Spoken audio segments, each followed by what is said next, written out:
Welcome to Pal Keys, a show all about a guest's favourite game, boss stage, and a fair bit of chat in between. Now, my guest this week is someone of whom I randomly came across on YouTube only last year.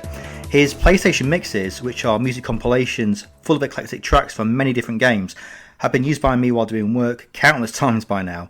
But it wasn't until he published his incredibly in-depth video about Capcom games on the PS1 console that I really discovered how well-researched, fun, and informative his YouTube videos are. Originally from Dublin, but now living in Kent, he can only be Seanson. How are you, man? Hey, Daryl. Delighted to be here. I'm doing very well. How are you? Yeah, I'm good, thanks, man. No, I'm really good. I've been looking forward to this, I have to say. I mean, well, of course, every episode I do look forward to. But you know what? I've completely just been in awe of your YouTube channel, like I say, since last year, because those mixes are just amazing, really. And I've been really enjoying them.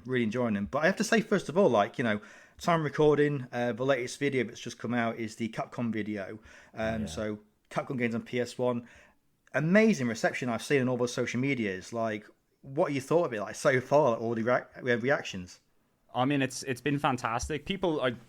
I'm very lucky to have very nice people who generally watch my videos, so it's always nice to get a lot of positive feedback. That one in particular was I had it in my working files as the Capcom Mega Project because I knew it would be a bit longer than the usual video I do, and I'm already kind of known for doing long videos. So it's it was an ordeal, but it was great to get it out there. It was great to see the positive reception. It was great to see people resonate with it. And I mean, at the end of the day, there's not really much more you can kind of hope for from that. I mean, some people are after the views. I just want people to be like, oh, that was fun. So that does me. That's good. No, that's really good. And you can see it. I mean, this video was well over about 3 hours. And you know what? It's just amazing just how, just how informative every game is, because you just go into it, but also kind of mention the X games of certain fighting games and things like that. So it must take you a fair while to set up and make sure that every game was to the point, really. Yeah, absolutely. You could kind of imagine it as it's a video that compacts. God, I can't even remember how many games are in it, but however many games are in there, they almost kind of act as a very small, I'm not going to say a mini review, but kind of just a mini overview of here's what the game is, here how it might relate to past games, Capcom, other games that other developers have worked on. Every game has a little side story or tangent that you can go on that somehow relates to something else in the history of the company or gaming as a whole. And what's nice about doing those kind of videos where you look at everything from a certain time period is that you can kind of see the growth from the developers, the genres they make, how they get better at making games, sometimes how they might get a little worse at making games. But it's it kind of just runs as a narrative. It's interesting for me because I'm oh, there's so many games here, so many classics, and then little hidden gems in between. But only when you kind of do a big long project like that do you really get to just do it step by step, link everything together. And that's really fun for me. It takes a long time to kind of research it and pull it all together, but it's it's really rewarding on a personal level. I feel like I come out of the video with a much bigger brain for games, if that makes sense. I come out of it and I go, wow, there was so much I didn't know about. And from that process, then if I could help spread that out to other people, then I feel like I'm doing my part. Good for me, and maybe good for other people too. Yeah, definitely. I mean, one thing, I am jumping ahead here, I have to say, but I mean, one thing I took away from the video was a lot of games that I hadn't really kind of seen or played before, even from demo discs. I mean, one that jumped out to me that I'm currently playing is Star Gladiator. Oh, good choice. Yeah, which is so good. And it's like you say, it's a Star Wars rip-off almost, with the lightsaber sounds and everything there. And I'm just kind of wondering, did that kind of happen to you while you were making the video as well? Any games that you thought, I actually might kind of go into this more? Oh, yeah, absolutely. When it comes to Capcom, when you think of that particular era, I know a lot of their arcade output, which a lot of that appears on the console, especially the 2D fighter stuff. And then you obviously know all of the Street Fighters and maybe a bit more of the niche games with Rival Schools and then Star Gladiator. But for me, it's almost always the Japanese exclusives, the games that you would just never ever see. And there's this really fun stretch, I think, towards the end of the video where you get these sort of lower budget experimental Capcom titles where they really try something a bit different and out of the norm. And I don't think any of those games really represent anything similar in the Capcom lineup. I mean, from that point on, Capcom were just making anything and everything really, but there's just this lovely little experimental phase towards the end. And I think the one game that really stood out, there's a game called Startling Adventures, which is like it's a 3-in-1 adventure game combo. So it's 3 different adventure games, 3 different stories, 3 different art styles. And each of those games has their own like separate kind of mini games and stuff within them. So one is like a World War II RTS that's like on a console. The other one is like a bunch of like mini games with a sort of bubblegum space aesthetic on it. And then another one is like a weird billiards and board game type thing. But this is like all in one little disc at the end, only came out in Japan, wildly creative, wildly experimental. And I've never seen this before in my life. Up until the point where I just went, right, got to find out all the games they made. And you get to that and you go, wow, this is cool. And that it's basically that experience over and over again over the couple of months. We're like, wow, that's pretty cool. Wow, that's pretty cool. And it's just... you think you know everything to a certain extent, and then as soon as you dive into learning these things, you realize you know absolutely nothing. And you should always keep in your head, I know nothing. There's more to find out. It's exciting. Let's see what we can find. Yeah, no, 100%. And I mean, I have to say as well, like, we're just after the release of the Marvel vs. Capcom collection on PS5, Switch and everything. And I thought, wow, that's like Capcom must have been listening or watched your video, Sean, because like a bunch of those video games are now in that collection. And then we've got another one coming with Power Stone and everything else. So like, have you been able to play those? I mean, looking at the new stuff coming out, I have this... I don't even want to say like it's a premonitionary skill, but there's stuff when I get to the end of a video and I'm like, oh, it would just make sense if this company did X, Y, and Z. It like you've already made the games, you could easily get money out of doing this, and then a couple of months, like I think a month later, we get the Marvel vs. Capcom collection. Then we get I literally asked in the video, I was like, come on guys, just make a Capcom Classics fighter with your 3D games, put Power Stone, put all these games together in one, and then they do that as well, and I'm like. It's not even like a premonitionary thing. It's not even like they listen to me. It's just a good idea. And it's only a matter of time before they do it. I just think it's very lucky that I happened to say it just before the video came out. Because there's a good chance I could have been like, had the whole script being like, come on guys, make this stuff, get it put together. And then it took so long to make, they could have announced it in the middle of like, oh, I've got to rewrite so much stuff here.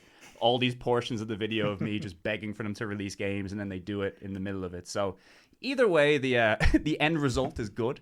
It's what you could want. But like for me, like as a big Dreamcast fan, especially that era of Capcom games, I'm so excited to play Power Stone online with people. I think there's a lot of people out there who haven't played Power Stone, especially in like a proper multiplayer setting. And I know for a fact that I've never played it in like a competitive, like hardcore Power Stone setting.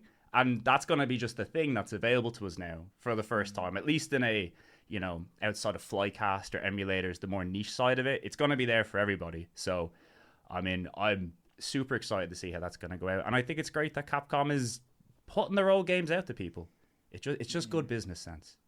It is, and I kind of hope now that, because they've clearly like watched your video, Sean, that soon we'll see like a Dino Crisis collection as well happen soon, like Resident Evil, because they've been bringing out the originals on GOG like the last couple months.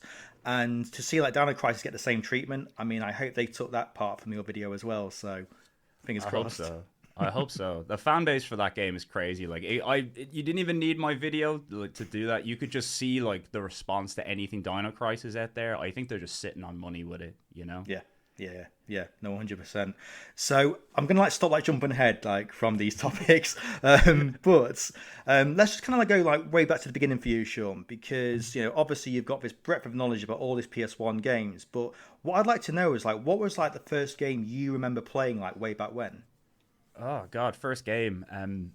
I have very vivid memories of getting a Mega Drive when I was younger. It's a very basic thing for people my age. You either get a Mega Drive or you have a Nintendo ZX Spectrum, something kind of classic like that. I was a Mega Drive boy, and I was given I think it was a hand-me-down from my uncle. So it would have been about 93, 94 when this happened. So it wasn't prime Mega Drive era. It was tail end of that console about to filter out, or kind of the tail end of that.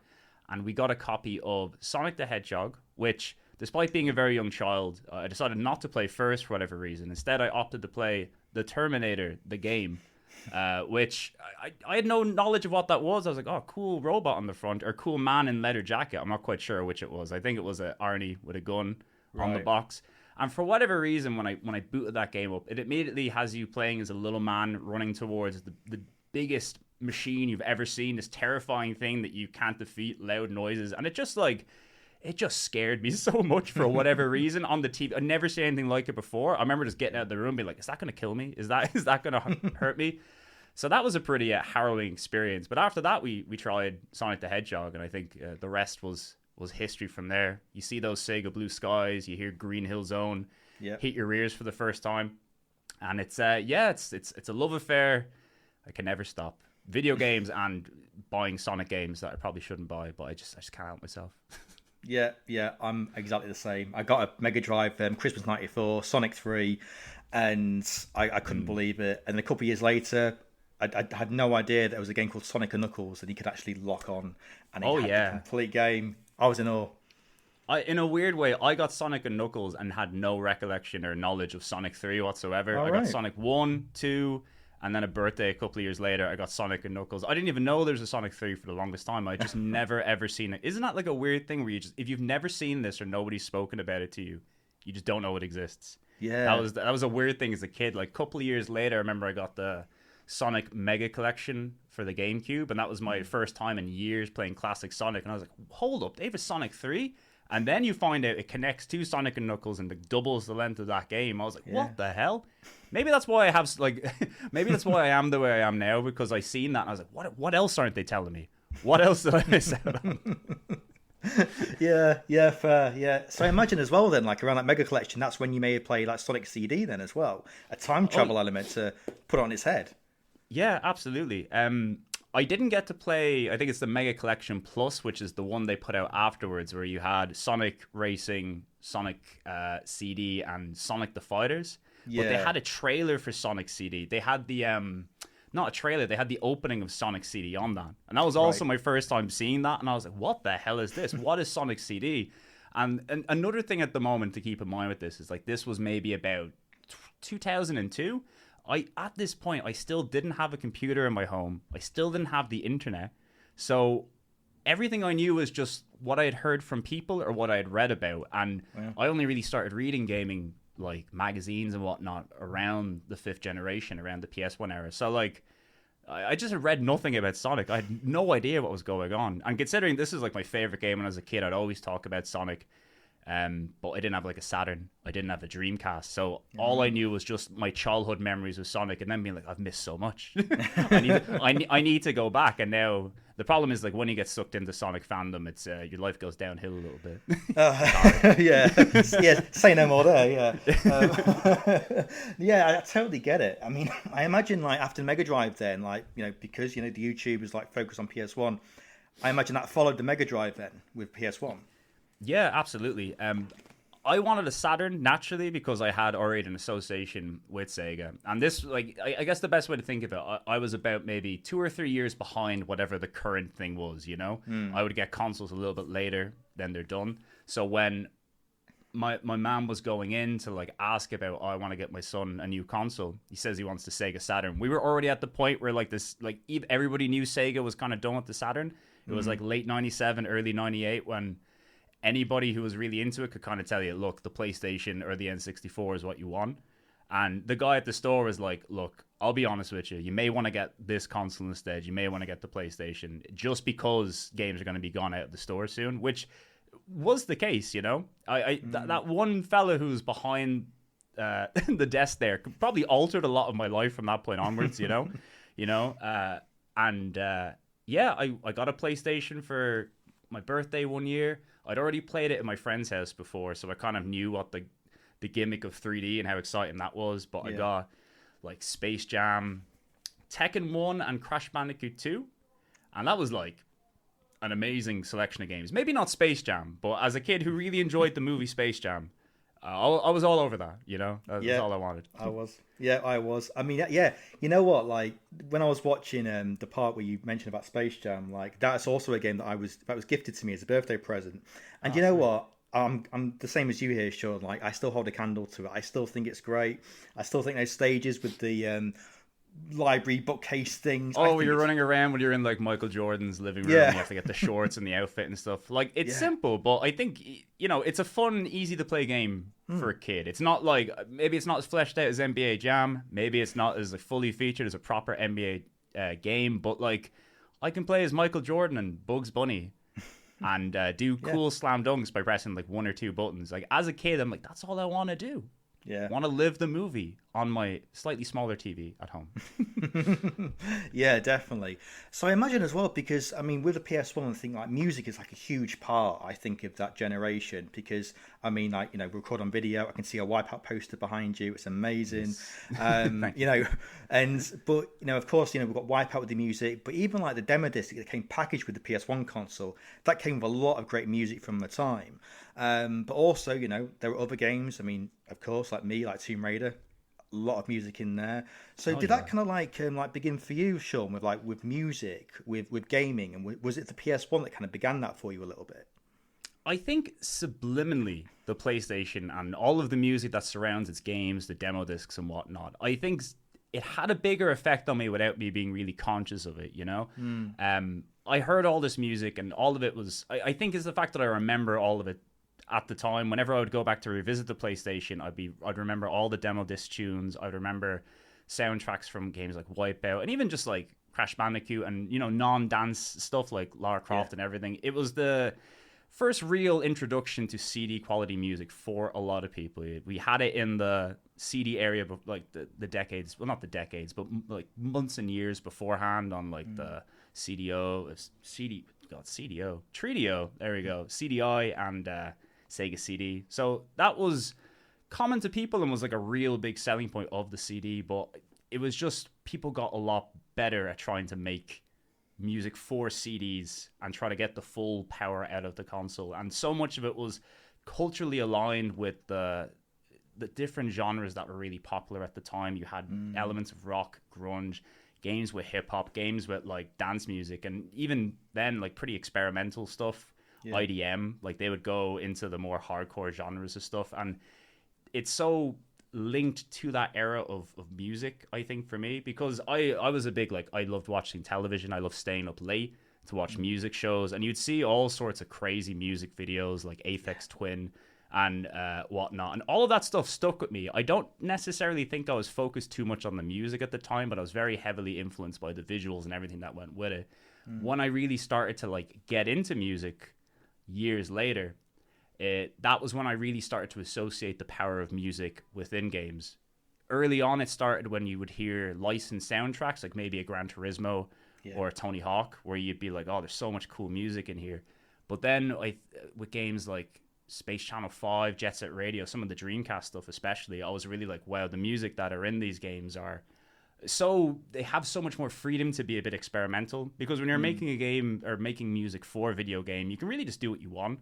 You don't really have to be conventional with it. You can make it sound a bit weirder or a bit wackier, because at least at the time, video games were thought of as weirder and wackier. Music in a game can sound strange and it fits in, so to speak. And when I listened to all of that and figured out, if you go back, you're actually going to get very good, very strange, very experimental music that doesn't really fit into the same genre classes of a lot of the stuff that you grew up with in the 90s, but it takes heavy influence from it.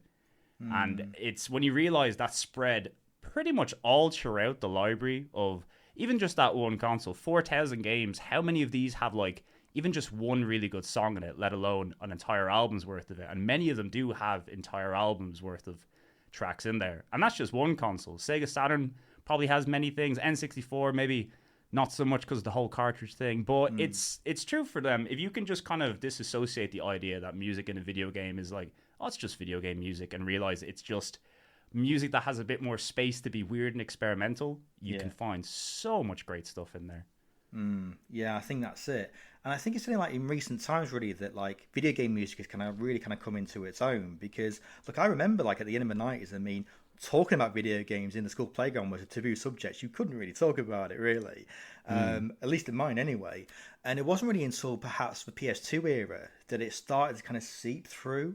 and then you kind of like hear about certain things. It could be Devil May Cry 3, it could be, like the FIFAs would start to ramp up and things like that. But I think now, I mean, we've got like Sonic Symphonies, we've got Tomb Raider concerts, we've got Final Fantasies.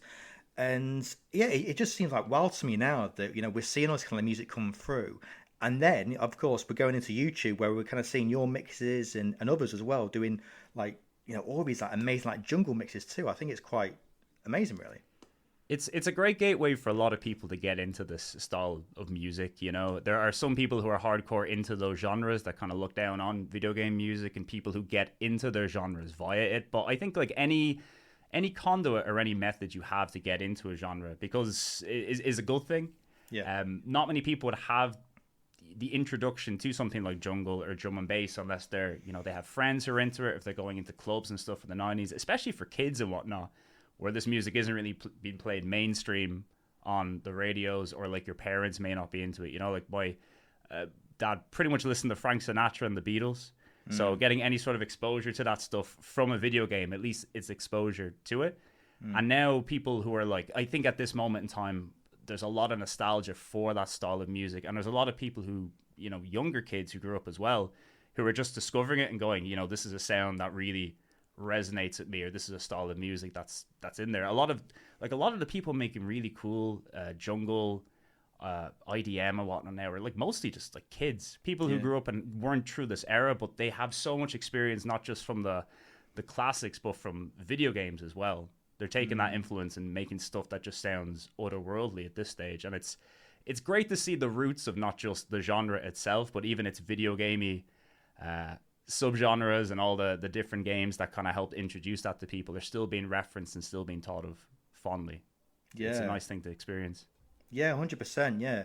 And I think it like kind of really comes into like the next question really is like your YouTube channel. I mean, like how did that come to be? Because I've just been looking back and I've seen like the first video you ever did was the every Disney PS1 game ranked and reviewed, which was which is quite a choice, I have to say. So like what kind of came to this YouTube channel, and why was it the Disney PS1 video that was your first video?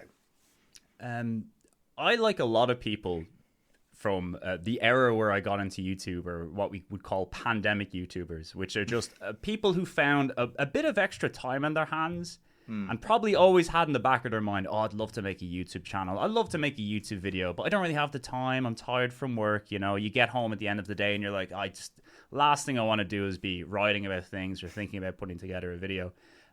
Wasn't the case during the pandemic. I was sitting at home just itching for like a project, something to do. Yeah. And so much of my time during that period I had spent watching YouTube videos about games, because I love learning more. I love seeing people's thoughts and opinions on things, new ideas, that kind of thing. And I've been watching a lot of longer form videos that looked at every game on a console, maybe every game in a subgenre of a console. And I realized, I really like these videos, but there wasn't very much about the stuff that I played growing up. I'm always very interested in revisiting stuff from the past or seeing new perspectives on it.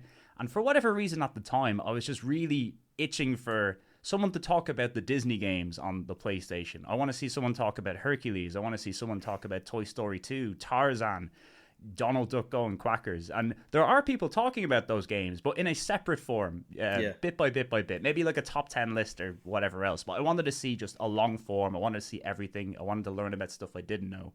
So at that stage, I was like, look, I'm not doing anything. I've always wanted to make a YouTube video. Why don't we do it? And why don't we just go all out? Because I know I have a lot of time. And let's make a big, long video where I look at everything. And we'll do a review of the games. And I was like, it's a crazy idea. I have no idea how to do it, but I'll figure it out. Because luckily, YouTube is also a great place for just teaching you how to do everything. If you don't know how to do something, there's a friendly video of someone explaining it to you in 5 minutes. And then you can just apply that and figure it out. So I spent roughly, 3 months, I think, putting it together, playing all the games, writing about the games, just doing it one by one. I'd play a game, write about it, play a game, write about it, play a game, write about it, play a game, write about it. And I did that enough times for where I was like, okay, this seems like a video. Now I'll figure out how to slap it and crush it all together. And it was an awful experience figuring out how to do this. By the way, if anybody ever wants to make a video, do not make a 3-hour plus video on your first attempt. You will drive yourself insane. But look, the middle of the pandemic was the right time to drive yourself insane. And I got to the end of it, and I remember showing it to my partner and thinking, or just asking her, I was like, what do you think? That seems like a video. And she's like, yes, it does. It does seem like a video. And I was like, great, good enough. So I put it out there, and as anybody who makes a video for the first time, 9 times out of 10, nobody will watch it. Doesn't matter how good a video it is. If YouTube deems it not worthy to spread around to people, that's fair enough. That is what it is. And I was like, well, that's it. That's my career done. I put 3 months of my life into this, and nobody's watched it. But the thing is, from that, I discovered, that was a lot of fun to do. Yeah. I learned a lot through it. And at the end of the day, I wanted to make this video for myself because no one else had made it.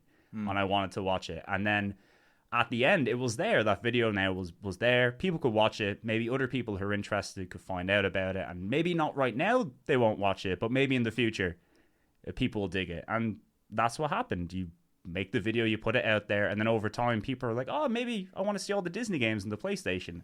That's the video. They watch it. And then to my surprise, people quite enjoyed it. It's a bit of a rough video. There's lots of things I would do differently with it nowadays. But it's, it's my baby. It's my first video. It's what started the channel, and I'm very proud of it, all the same. And from there, it was just, hey, this is fun. Why stop? Keep going. Yeah, that's fair. I think like a big part of why I enjoy the videos is I think it's because that you come across so personable, because you draw from the experiences from the games that you played in the past, but also you kind of give your opinions as to coming across certain games for the first time. And I kind of feel like with a lot of YouTubers out there, they kind of put on this persona, this other character almost. But it seems like you do the opposite, Sean. It seems like you just kind of put yourself across, I think. And that must be kind of like freeing for you in a sense to kind of like put through that in each video, because it makes you maybe feel more relaxed, perhaps. Yeah, absolutely. It's something that I think has differed a bit in the process of doing YouTube, because one of the nice things is that when you start, you have no expectations for yourself and you don't really know what you're doing or how you're going to do it. And my philosophy was like, just be yourself. Yeah. Pretend you're talking to a friend. And all of my writing is very much stream of consciousness. I kind of have ideas in my head. I know what I want to talk about, and then whatever comes out, comes out. And I do edit my scripts a bit, but not as much as maybe some other people would be. I'm very unfiltered Sean, for better and for worse.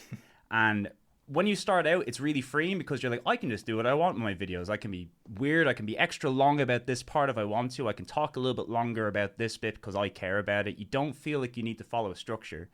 And with YouTube, especially when you're starting out, you'll like look up a video, oh, how to be a YouTuber, what do I need to know? And so many people on YouTube are giving you instructions on how to be the perfect YouTuber, but not a person. They're instructing you how to be the YouTuber persona, how to do your thumbnails, how to do your scripts, everything else. And you kind of get this homogenized character thing, as you said, where someone, like, you can watch someone do a video and you can kind of figure out if they're doing a bit or if they're playing up aspects of themselves, if they're trying to be funny, they're trying to be this, they're trying to be that. I don't really try to be anything. I just want to talk about the experience I had with the game and what I think is interesting about it. Yeah. And I find that gets harder as you go on, because when people start to actually watch your videos and you start to hear people talk about their opinions of you and what they like and what they don't like, it becomes a bit different, because now you have voices that are like, oh, I don't like this. But in my mind, I'm like, oh, I like this. Yeah. That person doesn't like it. And something that I've always had to remind myself is like, the philosophy that I'm trying to stick with is make the videos for you and only you. And if people like them, great. If they don't worry about it. But you'll make the most genuine and, true to yourself, I don't want to say the word content, videos or projects or whichever else, if you're just being you. That is the positive and the negative of my channel. You're either going to love me or hate me. But at least it's me. And I think that's why people are kind of really, I don't want to say like passionate about the channel, but I find people are really into it because it's not a YouTuber. It's kind of a guy. Yeah. It's a guy who really cares a lot about this stuff, and people can kind of see that, I think, from it. So that's all I could hope for. I want people to understand how much I care about this stuff, even if I'm a bit nonchalant about it. But yeah, no, that's fair. I mean, I think like kind of one other thing that kind of sticks out to me is like, why was it kind of like PS1 that you want to do about? I mean, you said about Mega Drive being your first console, and we both said there's a lot of like great games there, a lot of like great music there, a lot of Disney games there too. I mean, I remember a few things, Tasmania. So how come it was PS1 instead of Mega Drive? Good question. I'm kind of an everything gamer. I have no allegiance or loyalty. I have like things I like. I have favorites. I love Sega. I love Nintendo. I love everything really. There's never been a part of me where I've had like an allegiance to a particular platform or one that I prefer over the others. I'm a games first, console second kind of guy. I go where the games are. And for the PlayStation, it was one that I grew up with, and it was one that I had a lot of really fond memories growing up with. But I could say the same about the N64. I adored the N64. I adored the PS2. I adored the Xbox 360, the Nintendo DS, everything else. And over the years, especially, I'd spent so much time learning about all these games that came out in different regions and different consoles. So I know a lot about the TurboGrafx. I know a lot about the NES. I never had an NES growing up, but I've watched thousands and thousands of hours of people playing NES games. And the same is true for almost every other console. And the one surprise to me was I figured out over time, I was like, there's actually not as many people making stuff about the original PlayStation as you would think. Like, considering the Saturn is a less popular system, I find Saturn fans are a lot more hardcore and passionate, and they want you to really understand why the Saturn is good, which is a great thing. I think for the PlayStation, in some cases it partially gets overshadowed a bit maybe by the PS2 and how ridiculous its library was, but also because a lot of the really big popular PS1 games, they're kind of the ones that generally mostly get talked about. Your Resident Evils, your Final Fantasies, Gran Turismos, Crash Bandicoot, Spyros. I've seen tons of stuff about those, Metal Gear, etc., Tomb Raider. Tons of stuff out there about them, but when you splinter out to the other stuff on the PlayStation and you realize how much of that is there, like, keep in mind this library has 4,000 plus games, and I'm like, 4,000 games, that's an insane amount. And then you look into it and you're like, there's just rows and rows of games I've never heard talked about, never heard mentioned. And for me, it's the excitement of this is to find stuff that I've never heard of before. There was a point where I started to feel like I've seen it all. A new video comes up, it's like, oh, another top 10 on the PlayStation, another top 10 on the Dreamcast, and it's like, it's games I know about, it's games I've played. The stuff that people are adding to the conversation isn't anything new. And I figured at least if I wanted to add something to that conversation, I want it to be something that you might have not seen before and that might pique your interest. And for me, once I discovered how crazy the PlayStation library was, which I kind of figured out by doing the Disney video, it was then I was like, oh, I'm lost in this rabbit hole now. It's not even that I think the PlayStation's the best console ever. It's one of the best consoles ever for sure. But like, you could literally I could spend the rest of my life just talking about this one console and its library, and I don't think I would have it all covered by the time I'm dead. I have a buddy of mine who's he's attempting to review every PlayStation game one by one in alphabetical order. Wow. Which is an undoable errand realistically, but even the idea of doing that for it as a concept, I really appreciate it. It's like this thing, like a torch you would pass on to another person before you die, and you're ready to pick up the mantle from halfway through the letter A, you know.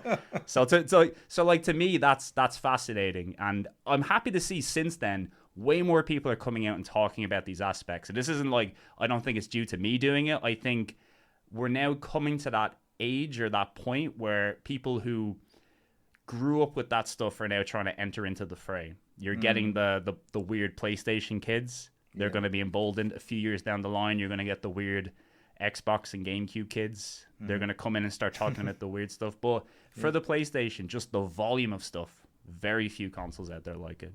Yeah, no, absolutely. So I think we'll just pause on that at the minute, Sean, because let's get into that first question of the show, which is a memorable game, something that you always ask a guest. Now, very interested to what you may have picked for this, Sean, because you have played a fair few games in your time with this channel. So what is like the one memorable game that you've picked for Power Keys? The one that I've picked for Power Keys specifically, because I always, like, there's a handful of games that rotate through my head all the time when it comes to this sort of topic. You know, like if someone was to ask me what is the best game, what is the most memorable game, it's never almost always one thing. There's a whole bunch of different things that are in there. And the one that I'm going to bring for Power Keys is a little game called Rez for the Dreamcast and PS2 and almost every modern system as well nowadays, because they like putting it on everything, and they showed it's very good. Yeah. But have you ever played Rez before, Daryl? I have, yeah, on the PS2. It's amazing. Yes. Yeah. I remember playing a demo of this when I was quite young, and the only game I could really compare it to that I had played at the time was probably Lilac Wars, Star Fox 64. Right. And that was just like a very simple rail shooter. But I think it was the first time I'd played a game that so very carefully looked at the relationship of music, both within the game world and how you interact with it, and just the whole audio visual experience. It's kind of like a playable EP in a way. Yeah. You know, each level is a track that, as you move through the game, it builds and builds and builds in different ways and adds new elements to the music until you eventually get to the end, and it's like this cacophony of sound and visuals, and it's just this beautiful Y2K cyber experience, all wrapped up in what is ostensibly a very simple arcade game. You know, you've got like 2 buttons, you don't have to control your character, you just point at stuff you want to shoot, but it's all really simple, satisfying, arcadey, and then on top of that, just this beautiful aesthetic and, you know, audio experience with it. And I didn't really understand why it stood out to me so much when I was younger, when I played a demo of it, but I just knew I was playing something kind of special. Yeah. Someone had put a lot of thought into it. And I mean, if you look at the games those guys have made beyond that, like Tetris Effect and all these other audio visual style, like here's Tetris, but it's just going to blow your mind all the time. Yeah. You know, that's their thing. They really understand the importance and the relationship of music to the visuals that are on screen, and how games are really the only kind of medium to allow you to do that interactivity alongside what you're seeing and what you're hearing. Yeah. And how it can kind of affect you. So for me, that's the one that really just came to mind, because I really can't understate how important the relationship of music to games has been for me. Because that's people ask me, like, what are your hobbies? I like video games and I like music. And that's all I invest my time into. I occasionally build a little robot, but a little Gundam model, but that's pretty much it, you know? Yeah. No, that's great. And I agree. I mean, when I first played, I think it was a demo actually, like Official PlayStation Magazine, I'm sure it was. Yeah. And it was just something that was so different from anything I'd played during that year. And oddly enough, the other game it reminded me of was Viv Ribbon on the PS1. Oh yeah, for sure. Yeah, that's a really, like, it's a pretty obvious connection when you think about it. Just the simple wireframe and the ability to do, you know, you tap things and you see things moving in the visual space with it. Yeah, but yeah, I can see that for sure. Yeah, that just really jumped out at me, and ever since then I've been trying just to make sure I can play Rez on, like, you know, the handheld PCs that I can and things like that, and it's amazing, it really is. And like you say, with Tetris Effect, I mean, I played that so much last year on my PS5, and yeah, it's just something like how so simple the gameplay can be, but like you say, the music and the presentation just totally defines it to a level where it's just, like you say, just so memorable. It's really something else. Yeah, and it's really highly, like, the people who are making it really understand, like, the choices for music, the specific visuals with it as well. I feel like it's really highly curated. Like, you could just put any old song into a video game, but the very small amounts that are in them and how they choose to match the visuals with them are really well thought out, I think. And a beautiful thing about Rez as well is, like, Rez originally was a Dreamcast game that released in 2001, if I recall correctly.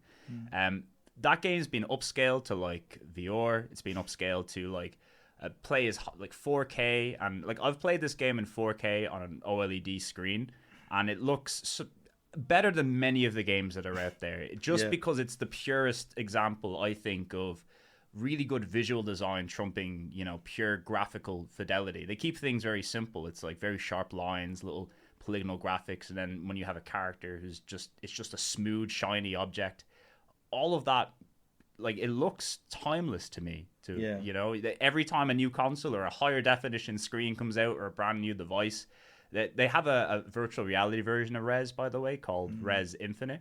And, like, even when someone wants to try VR and you want to show it off to them, that's what I show to people. Yeah. Because you have the music playing in your ear, you're looking around the screen, and it's just, like, it's dazzling. People come away from it almost astonished by how wonderful it is. So I think that really fits the ideal aesthetic of what I like. I want video games to be, which is just hyper stylized, weird looking things that can be timeless and show you the best of video, audio, and interactivity in one. That's the ideal video game for me. Yeah, 100%. I mean, that's kind of like maybe raise another question really about this, because we're seeing something like VR headsets. We've got PSVR 2, we've got Oculus Quest 3, up to a point we've got Apple Vision Pro, offering all these kind of like spatial computing things. And don't get me wrong, a lot of the games that are tailored for VR work really well. There's Beat Saber, or there's Half-Life Alyx, or other things.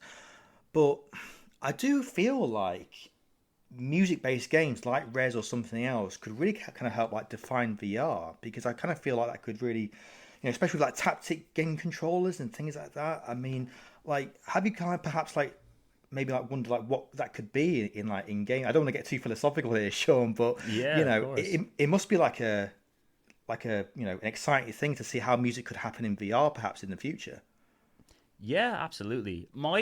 At least my understanding of it for now is that I never really think it's going to break into a sort of mainstream experience for a lot of people. Like, I don't ever think it will become the future. And that's just because I know from my own experience, a game like Rez has been there for a long time and it has a lot of passionate fans, but it's not like a mainstream experience, so to speak. A lot of people would look at it and go, it's a bit too simple. It's not for me. I don't like the music. And even virtual reality as a whole, it's kind of the same thing, really. People who are into it are very passionate about it. I'm always interested in trying new things for better and for worse. And virtual reality is something I adapted to very quickly because I like racing games. I like these. I don't really get motion sick, which is quite lucky. And I found the immersiveness of the experience to really feel like like something new in video games. It felt very different to me. Yeah. But the games that stood out to me are the ones that are generally quite simple, that anybody can kind of pick them up and play them very easily, just like a Beat Saber or anything else. But music is another thing, once again, with Beat Saber, where, music is something you can immediately relate to outside of that. And it's a great way of getting people in, because if you see a song or you see somebody playing a cool game to a track or a piece of music that you like, that's a gateway to it. And with haptics and with, high vision and stuff, like, if people want to curate these beautiful experiences for people, like, it'll be like nothing else out there. I just think that what that is, it's even then it's like a niche within a niche within a niche. For the people who get to experience it, it'll be a beautiful thing. But I don't necessarily think too many people out there will be trying to branch to that. Like, if you look at the music industry for the moment, I feel like execs and stuff are so focused on generative AI. Even people are still doing Web3 stuff at the moment. They're like, how can we bring music to people in this new way? And it's like completely counterproductive to what the creative aspect of it. Unfortunately, they're the people making the decisions a lot of the time. And when you get those kind of experiences, it's quite rare to get people who are making it from a pure, how can we make a cool creative thing in this platform for you? A lot of people are thinking, how can we take the newest technology, the newest buzzwords that are out there, and put our new things out there to promote them to everybody? It's it's a weird thing. But I would love to see new technology be just used for cool creative purposes. And I think that kind of is a testament to why you don't see these kind of things appear in AI and Web3 and everything else beyond there. It's because people, like real creatives, look at the tech that's out there and go, there's no real way to make a really cool and interesting experience out of this. That's, that at least that we think it is. It's better to just stick to what we know. But virtual reality, at least in my mind, is still kind of the peak of the new tech. I'd love to see if they brought out something new beyond that, but it's the best we got for now. Yeah, definitely early days for now. Yeah, no, absolutely. So I kind of want to get back really to a couple of things about the videos before we go to the mixes, because a couple of months ago I reached out to you for my newsletter for a quick Q&A. It was just soon after, I think, you republished the Capcom game. And I thought I'd just want to reach out. And one of the things that I asked you was, like, what was your favorite videos that you've made so far? And the answer surprised me, because it's the 6th video you've brought out, and it's the game that I had for Christmas alongside Crash Bandicoot 2 and Tomb Raider 2. And it's Pandemonium 2. So is it still your favorite video, Sean? And Why? Yes, it is still my favorite video, and the reason why it's my favorite video is I think of like if you know Pandemonium 2, you've played it. For those who don't know Pandemonium 2, it's a 2.5D platformer from Toys for Bob, I believe. So pretty early days in the PlayStation. 97, I think, is when that game came out, and it's a complete and total like acid trip of a video game. Gameplay wise, it's very basic. It's a very standard platformer, but once again, visually and audibly, it is an absolute insane trip from start to finish. And it's a game that I've always wanted to talk about. And at that time, I was like, right, run through the list of things that you would think would make for an interesting video topic. And most importantly, something you would have a bit of fun doing and playing and showing to people. And at that point, I had made a few videos. And the great thing about doing anything, be it YouTube, making music, running a podcast, is that over time, you get more comfortable with what you're doing, the basics of it.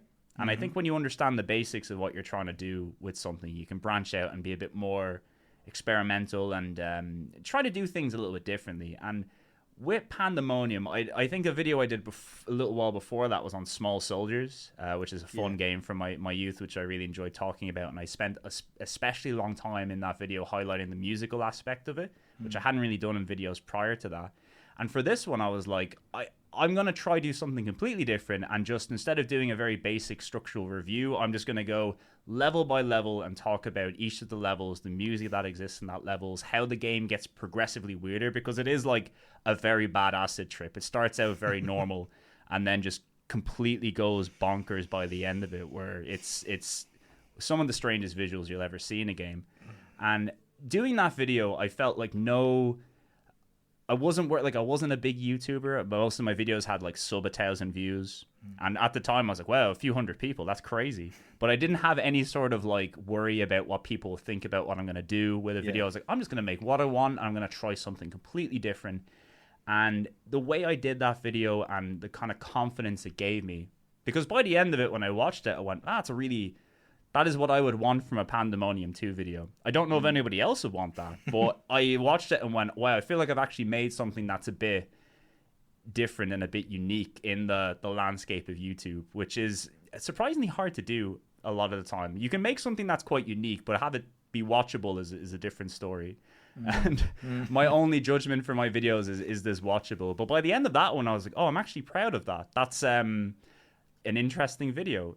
And I had a lot of fun making it, and it gave me a lot of confidence to really branch out into what I do now, which is it's not even so much about the games anymore. I have a lot of fun doing the graphic design part of it, and like transitions between stuff and choosing your music and highlighting music. I was like, I have the freedom to do whatever I want here. It's not like this is broadcast television where you're very, you have strict time limits for what you need to make. You have multiple people kind of editing and going over your stuff, saying you can't say this, you can't use this. You can kind of do whatever you want within reason on YouTube. And I find, especially in the field of video game videos, a lot of people play it very safe. They play the formula pretty straight. They're using a formula that's been, I think there was like the angry video game formula, and everybody's kind of filtering off from that to a certain extent, And then I was like, at that point, there were a lot of people who were just doing weird and crazy things, and I was seeing videos that I hadn't seen before. And then I felt like what I've made here is a bit out there and a bit different too. And as with anything, it's like, would you do things differently? Are there ways you could have made it better? Absolutely, but I don't really worry about that sort of stuff when it comes to the past. I just think what I gained from that video, and as a little love letter to one of my favorite childhood games, it's very much it's a me project, and it's the first video I made which really felt like only I could have made it.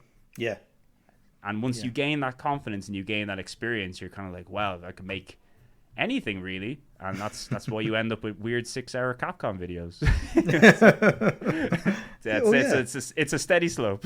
Yeah, definitely. I mean, I think it's interesting to Pandemonium 2 because, like, when I finished watching it, I kind of realised, well, it's the only way you could make a video on Pandemonium 2. You can't really do like an overview like Angry Video Game Nerd or someone else. Like, it has to be level by level, because otherwise, if you just like kind of like cut through like different levels, like, out of order, things like that, power-ups, bosses, the Buddha at the end of the game, like, they're going to think they're on an acid trip like 5 minutes in. And it kind of feels like the same with fear effects as well. The fact that you have to do it like bit by bit, because otherwise the viewer will get lost. So I imagine like when you're perhaps like going through like the first edit and things like that and doing the quick cuts and things like that, like it kind of like almost kind of has a life of its own, if that makes sense, to make it, Yeah, yeah, in that it way. the entire like it actually like they're longer videos, but they're almost the easiest to write and the easiest to edit because there's a linear flow to it. But it's not.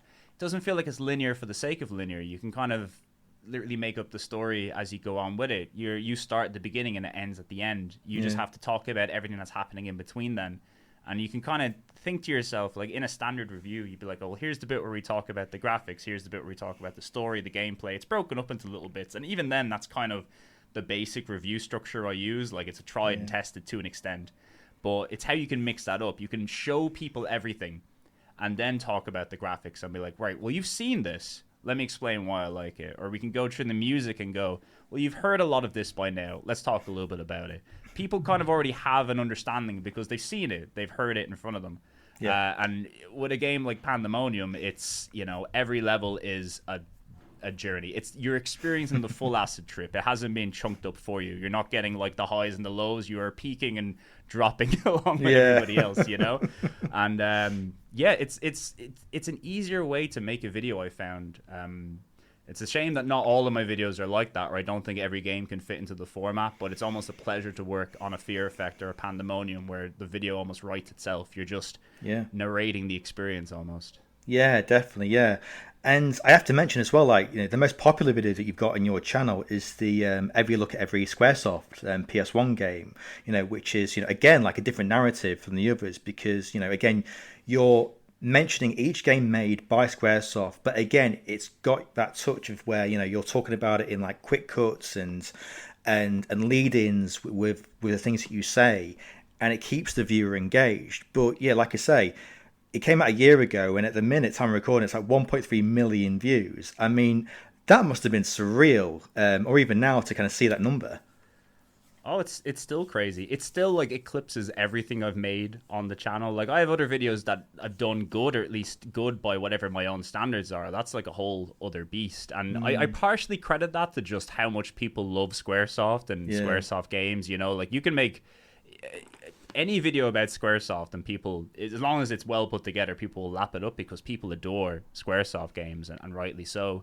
But in that lineage of videos I had done previously, I talked about Psygnosis, a very influential and famous British development and publishing house. Then I'd done Namco, who had such a long history of starting with the PlayStation, and that's kind of the idea of those videos. We're looking at popular companies who had a big influence on the console and its library. And I always knew, I was like, you're gonna have to do Squaresoft at some point. It was almost like a band-aid I needed to rip off. I was like, I'm afraid of talking about this company because they're so beloved and they made so many influential and popular games, and also a lot of them are very long.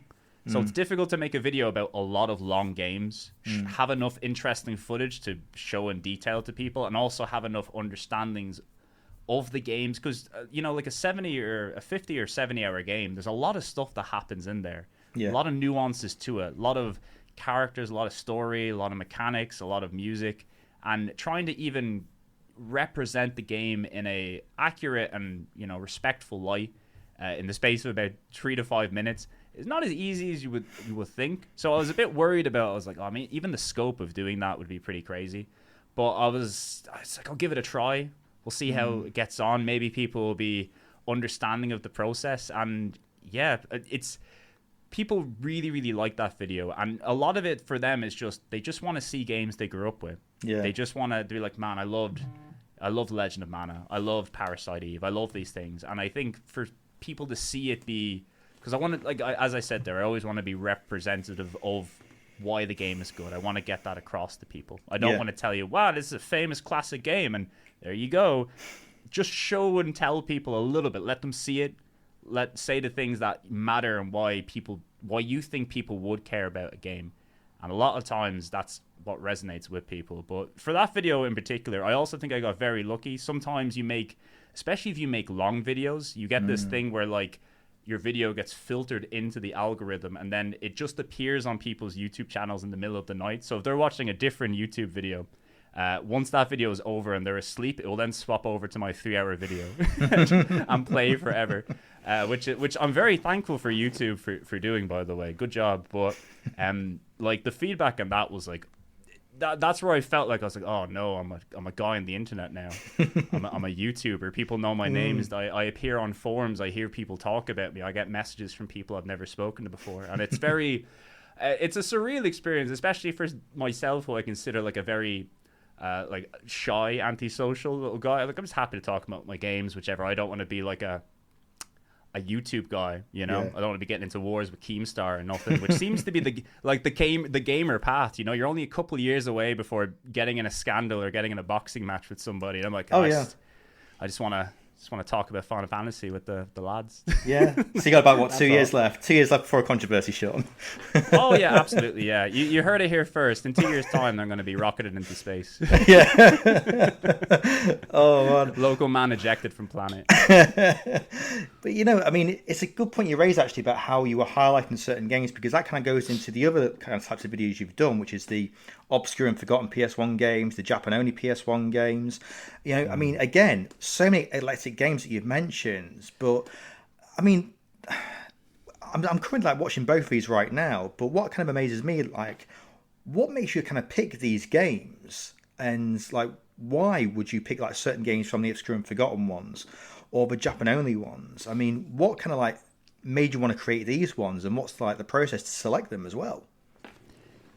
Good question.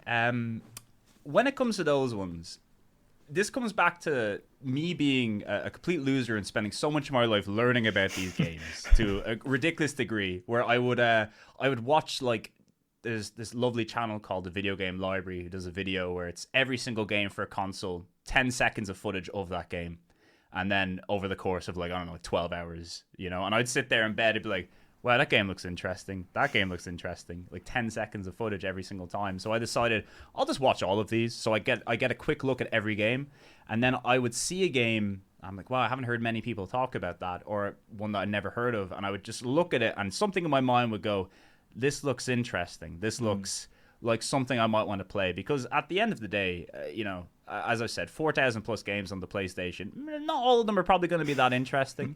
There's only so many pachinko games and like card based, and like I'm sure people are into those sort of stuff, but I don't think that's the kind of game people are really, they know what the shtick is with that. Whereas there's a lot of really experimental and wacky stuff that people tried, especially in the early days of 3D gaming, that is represented throughout that library. And anytime I seen something that just looked like a weird or interesting game, one that I personally, the only criteria was like, I have to think it's obscure or a hidden gem. And that could mean I've just never seen it before and it might be the most popular game ever. But I felt like I knew enough to kind of, you know, put together a really interesting list to do a video like that. Something that is actually obscure and actually forgotten, rather than... Because you could watch like a video on obscure games, and keep in mind, obscurity is purely in the eye of the beholder. It's very different for different people. I would make a video on an obscure game, and someone in the comments was like, well, I've played that game. I'm like, well, good for you.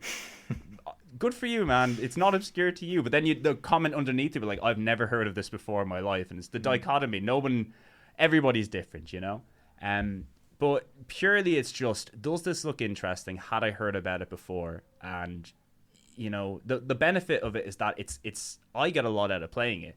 I like everything that, like, I like playing video games, even if it's a bad game, even if it's a good game. I get a kick out of it. You know, it's my hobby. It's the thing that I like doing, and I enjoy it a lot. And when I made that series, I was like, I really just want to introduce people to stuff that you really haven't seen very much about. Because as I said earlier before, a big appeal of, you know, YouTube games and people writing about games and all these lovely websites out there is that they're great at teaching you about stuff you don't know about. Yeah. And there's a lot of really interesting links between games that otherwise might not be very important or memorable to people. Like in the very first game I looked at in Obscure and Forgotten PS1 games, Volume 1 is a game called Disrupted. I almost forgot the name of it. Disruptor, which is the first game from Insomniac, who would, of course, go on to develop Spyro, Ratchet and Clank, all the Spider-Man games, Resistance, etc. And their first game is a first-person shooter, but so many of their little traits of Insomniac, specifically their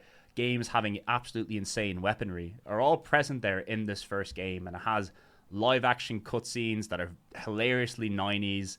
It's a really like highly polished console exclusive first person shooter. And even, you know, as someone like, I love watching videos about old first person shooters, boomer shooters, stuff like that. I love, like, because I never had a PC growing up, so I had lots to learn there.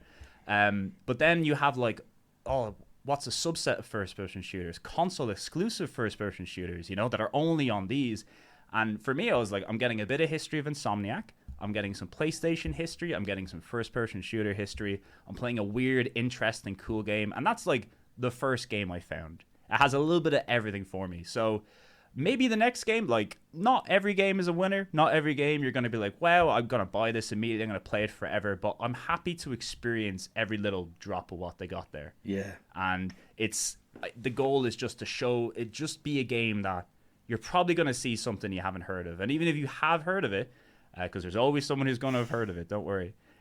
You might learn something new, or you might learn a link between a different game, or just even give you something new to play.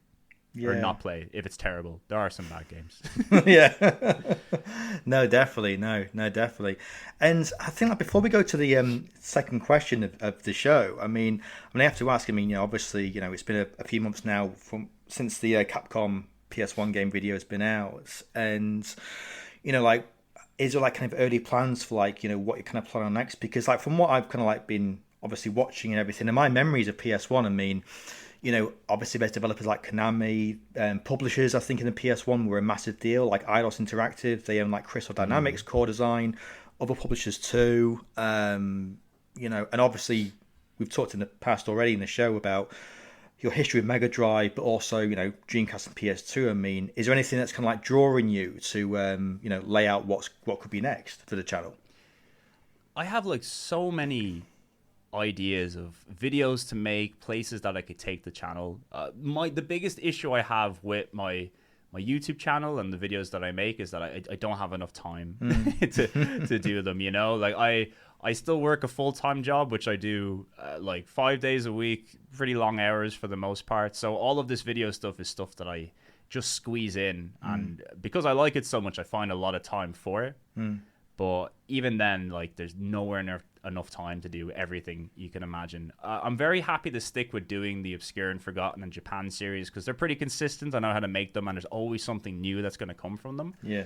But, like, in terms of longer videos, there's so many good options. The one that everybody asked me for and the one that everybody thinks will be next is Konami. It seems like the logical choice after Capcom because you think of the two big non-first party publishers. Capcom is the one that stands out and Konami definitely stands out.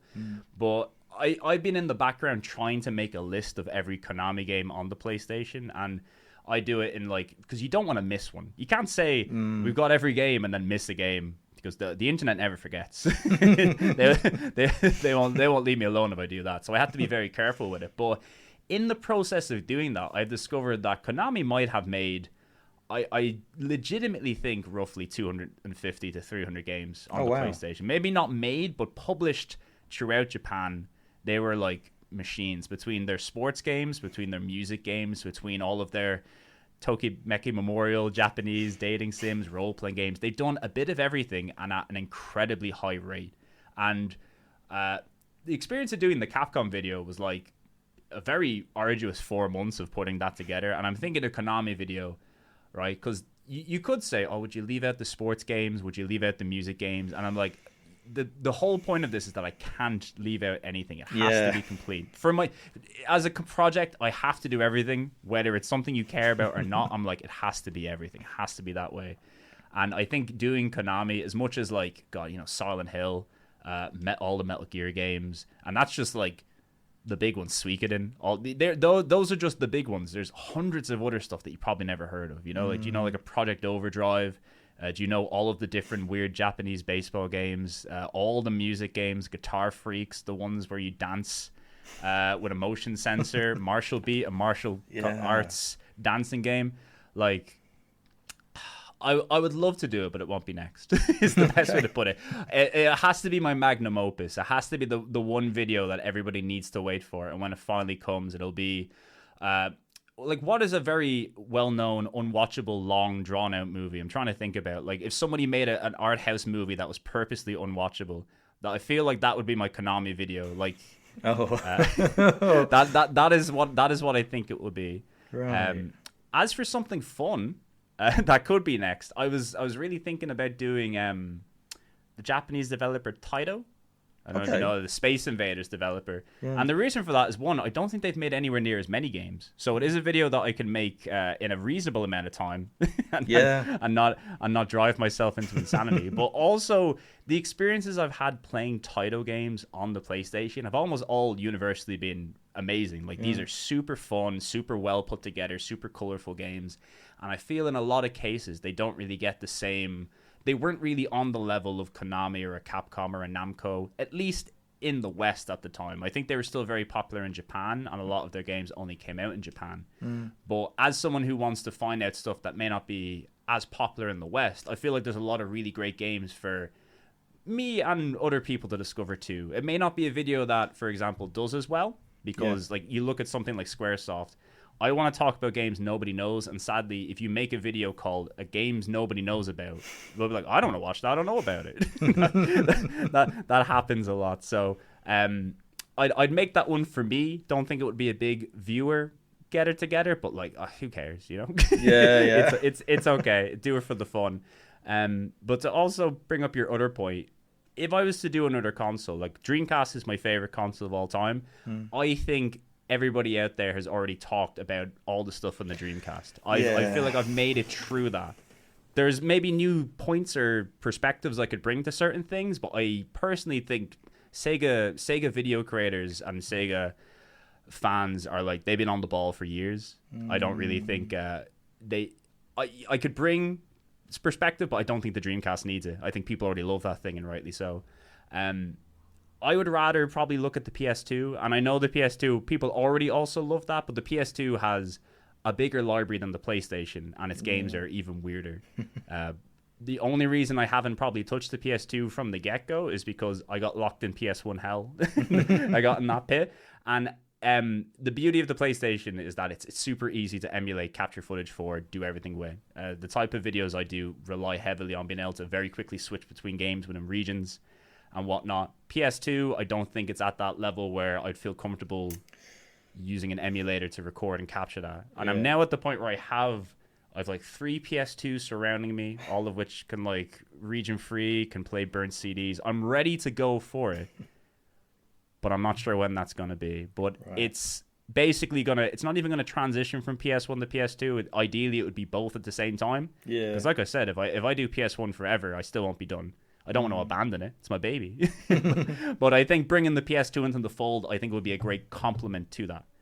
I have a lot of plans on how I want to do that, but it's just figuring out how to make it work and how to manage it between having a job, not, actually talking to your friends and doing stuff, playing games that aren't PlayStation 1 games and PS. Because surprisingly, I do also play other stuff as well when I have the time. But it's like, since starting making these videos, I've never played so many games, and I've never also been so out of the loop of what's happening in modern gaming. Yeah, it's crazy. People are, I'm like, Concord, what is that? No idea. It came and went. I'm like, wow, it's like, wow, new game's out and it's dead. That's crazy. I pop in every now and then. Wild. No, I've been there. No, definitely. But yeah, that'll be interesting. I'll look forward to when the PS2 eventually occurs, because like you say, there's so many games there from developers that you've mentioned, like Squaresoft, like Capcom, like Namco. I mean, just to see that generational leap that we don't, I mean, for me anyway, we didn't really see from PS4 to PS5. I mean, when you see from PS1 to PS2, and Metal Gear Solid is a great example of just how big that leap was. I mean, and developers like Final Fantasy 10 with Squaresoft, or even like Tekken 4, Tekken 3, Tekken 4, just the leap. It's not even like just a standard, like the visual leap is pretty profound as it is. It's going from jaggy, blocky polygons to like really smooth, lovely texture things. But as I've been playing a lot of PS2, especially over the past couple of years, and something that I've really been taken aback by, that I never really would have thought about or noticed, is just how many of these games run at 60 frames per second, are as smooth as silk. Not only do they look great, but just the difference in fluidity and speed between that generation. And keep in mind, the PS2 is like the lowest powered console of that gen. GameCube and Xbox games are almost, so many of them are 60 frames, look amazing. And it was also a period where people kind of knew how to make a game in the third dimension now. In the PS1, N64, and Saturn, it was brand new. It was the Wild West for a lot of people, you know? And they're figuring out, how do we make games on this new hardware? How do we make a game work in 3D? Now we've got analog sticks. We have all these new buttons. How do we make all these things work? This is when you had that, like, the next gen, the PS2, is when people still had that experimental spirit. We're going to make cool, weird ideas in 3D, but they also kind of knew how to make 3D games now. Yeah. So you had better looking games, you had games that ran better, and you had games that were a bit more confident working in 3D. And I felt like that kind of filtered off into like the Xbox 360 and the PS3 as well. But I feel like that is, from the PS4 onwards, that's kind of where, like, we know how to make a game now. Games on the PS4 and games on the PS5 are generally, we figured it out. We have the formula for making good video games now. The rest is kind of just, how do we make cool new ideas for people, and how do we make games look more realistic and cool. And it's that's maybe not what I want out of it. I'm happier to see, like, oh, here's the cool stuff, the experimental and fun ideas that they're trying on the PS2. Like, it's because you will never be given the budget or be able to make these like retail releases with kind of like good budgets and whatnot on small teams anymore. Just doesn't work. It's either indie or high, very expensive video games. Yeah. it's high, the in between is doesn't really exist in the same way it used to. Yeah, 100%. Yeah, I mean, like I say, Sean, I'll look forward to kind of like seeing what's next on that. But yeah, I'll definitely look forward to the magnum opus, which is Konami, one of these days. Oh yeah, so someday in the not too distant future, I'm just gonna say that forever until I die. Yeah, amazing. Yeah.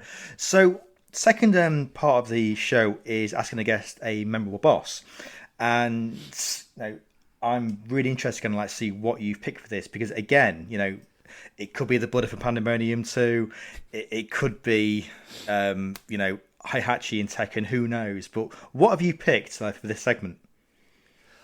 I had a really good long think about this, because as you'd imagine, I've experienced quite a lot of boss fights over the years, and when it comes to a question like this, you really want to think what actually stands out as memorable. Because that's the key word, you know. What are the ones that you can instantly pick up? And there's kind of two that came to mind. Yeah. So if you don't mind, I'll give you two answers. Yeah, go for it. Keep it short. I'll try to keep it short on each. The first one, I'm gonna go with the more niche, I suppose, of the answers.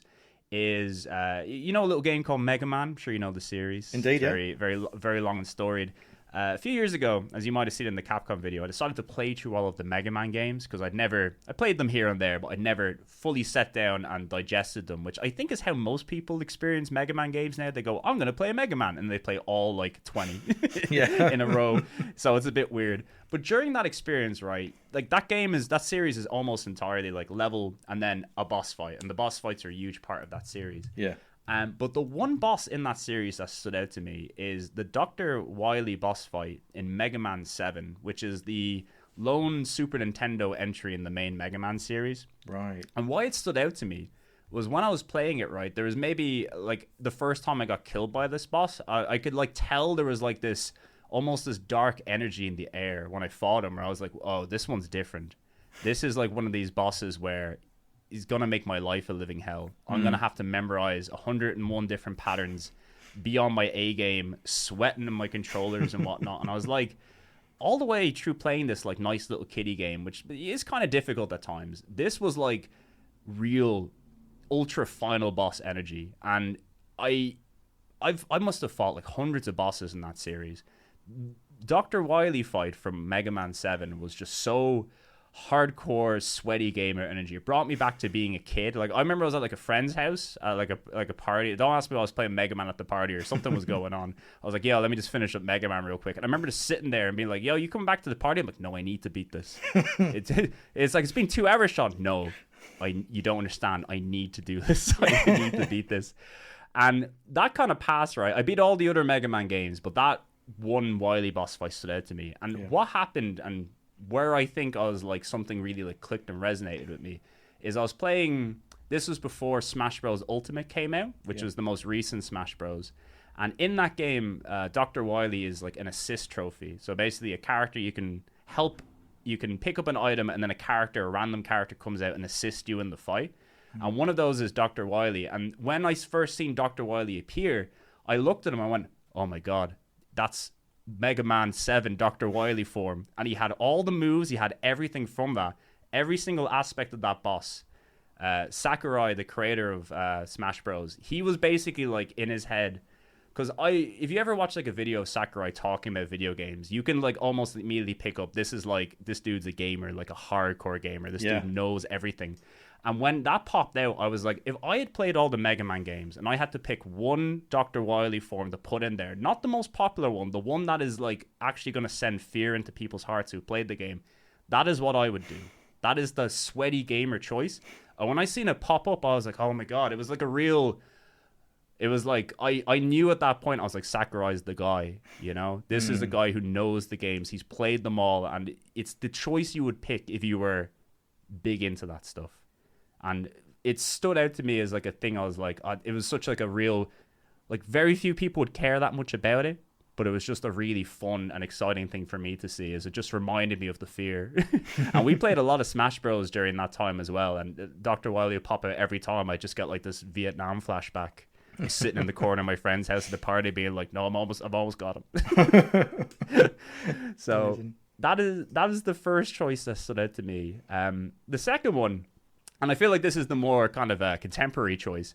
We're going to go with a Metal Gear boss. Okay. Which is, I mean, Metal Gear is a famous game, a famous series for a lot of reasons. But I think their bosses throughout, especially Metal Gear Solid onwards, it's a game known for how good Kojima is at making memorable boss battles. Agreed, yeah. It may not always be the most exciting mechanically. I mean, like, one of them you can literally kill by fast-forwarding a clock. You know, that's a weird game. Like, that's not a very fun game mechanic, but it's super memorable and funny. Yeah. And unique and interesting and exciting. And, you know, going through the lexicon of bosses from that, it's so difficult to pick one. Like, you know, you have Psycho Mantis, you have the End. Most of the bosses, I really like a lot of the bosses from 2. I like Fat Man. Okay. Going around the rollerblade, trying to freeze and stuff. I just think that's a really, like, even the concept of Fat Man as a character is really funny to me. Yeah. But if I had to pick one, and I'll see if you agree with me on this, right? Because I had a good long think about it. The best boss fight in all of Metal Gear has to be the final fight in Metal Gear Solid 4, Guns of the Patriots. Yep. The final fight with Liquid, because it's a very unique boss fight in the sense that this is a fight. I wouldn't even call it a fight. It's more of an experience, is the best way to put it. If you have played all of the Metal Gear games up until that point, it is essentially a greatest hits of that. It is a nostalgia baiting, remember this fight, remember this music. Every single part represents a fight from that particular Metal Gear game. So it starts out with Metal Gear Solid 1. It plays the old school music. It even changes the HUD and health bar to match the old games. And throughout that fight, it keeps changing. The demeanors of the characters change. Their fighting style changes. The music changes. The health bar changes. It goes from like Metal Gear Solid 2 into like the close quarter combat of of Snake Eater, and then it goes to them just being broken down old men at the very end of the fight. It was like, are there better boss fights that I've played? Yes. Was there one that I felt was like more impactful or rewarding as someone who had just gone through like a series of games, you know? Like how over the years it was a boss fight that felt like a reward for your investment in the story. Yeah. Because these are long games with a lot of characters and a lot of stuff to pick up on. And it was just like you've made it this far. This is a treat for you. This is what, because I think to myself, Kojima making this stuff, he knows like what he wants and what he likes. Yeah. And it's where that philosophy of, he was like, do you know what I think would be cool? Do you know what I would like to see? Do you know what I think the fans would like to see? And he was absolutely right. That was exactly it. I think there are boss fights in that series that are better mechanically or maybe more exciting. Like, I still think what he did with Psycho Mantis and Metal Gear Solid is like genius, especially for the time. Yeah. But memorable and impactful as a Metal Gear fan, that fight at the end of Metal Gear Solid 4 is like, it's the one. Yeah. It's the one for me. It's the one that carries the most weight, at least I think. You could maybe argue Big Boss at the end of 3, but like, that's just that fight at 4, the way they did it with the music, like when Snake Eater comes on in the middle of that fight, yeah, and everything changes. I think I got off my chair. I think I stood up. I was like, oh, like I knew it was coming, but even the way he shot it, the cinematography of it, I was like, oh god, he's good. Like, you can say what you want about Kojima, he has his detractors, but like no one else like him in the industry. Yeah, it's crazy. Right, so a few things to unpack there. So Mega Man, like, totally agree on that. Yeah, absolutely. There's not really a lot I can say on that. Now, Sean, I have to say, the years I've been doing this podcast, no one's picked the M boss on Metal Gear Solid 4, and I love the fact that you have, because, I mean, I totally agree with this, because when I was doing my book, and it came out earlier this year, and I was struggling, like, to cut down the amount of Metal Gear Solid bosses, like, to write about in this book, right?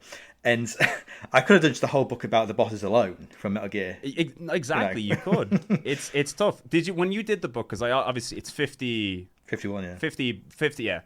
Did you have to like limit the number of Metal Gear? But like, did you allow yourself a certain number, or was it like a 1 per series kind of deal? Because if you did like 1 per series, that's like that's a hard limit to put on yourself. I couldn't. It was impossible.